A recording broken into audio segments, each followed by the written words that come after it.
Yeah, and I think it's fair enough with Gabriel. Obviously, he's new, great to see him score on his debut. But Lacazette, we've heard before the game that Mikel Arteta said he's happy now, he's sticking around. Do you think it's good that he is staying at Arsenal for both parties?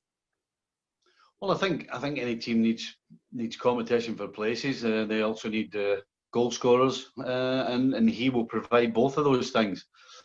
Yes, I'm sure he is happy now. He started. I would suggest that in Arteta's time last season, he probably wasn't quite sure where he stood. You know, and Nketiah would start, and then he would start, and then he would come off the bench, and yes, he started in this game. But you know, I think we should wait and see 3 or 4 games down the line and see whether he's starting regularly, and we'll see whether he stays as happy as Arteta says he is.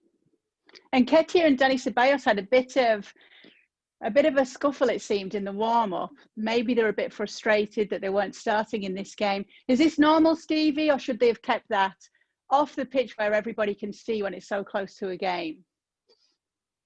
It's a little unusual before a game, to be honest. You know, everybody's usually concentrated on what's going to happen once the whistle blows. You know, if you're not picked, then yes, you're disappointed, but you usually kind of try to keep out the road.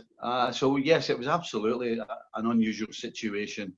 But Arteta so far, whenever any sort of disciplinary measures have come up, he's done the right thing. He's dealt with them swiftly, and so I'm sure if he's not happy with this situation, he will deal with it the way he has done in the past.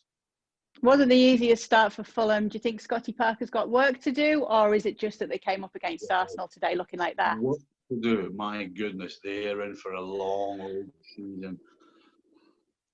I mean, I don't want to take the shine off Arsenal, but Fulham were absolutely awful. I mean, they created nothing going forward. They offered nothing going forward. You know, they made Gabriel look like Virgil van Dijk at times. Defensively, you know, you lose three goals at home. The first 2, in my opinion, are down to the 2 centre backs. 2 mistakes. And then, of course, you get the Aubameyang goal on the top, which 3-0 looks great. But, I mean, I can't think of anything positive to say for Fulham. I don't see how they get any better. Yeah, Scotty Parker's going to be scratching his head and trying to figure out what he can do. And quite frankly, I don't think he can do much because they're just not that good. Going back to Arsenal, and just to finish, Arteta has said that he does need some new signings to bring some balance to the squad, and you can understand that. But what were your first impressions of them today?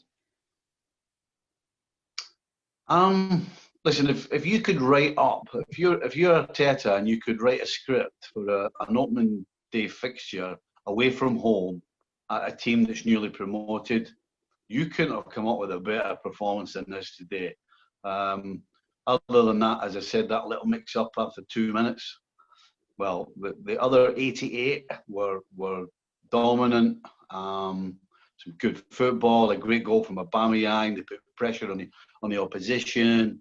I mean, clean sheets. I mean, you name it. Thanks so much for watching ESPN on YouTube. And for more sports highlights and analysis, be sure to download the ESPN app. And for premium content and live streaming, subscribe to ESPN Plus.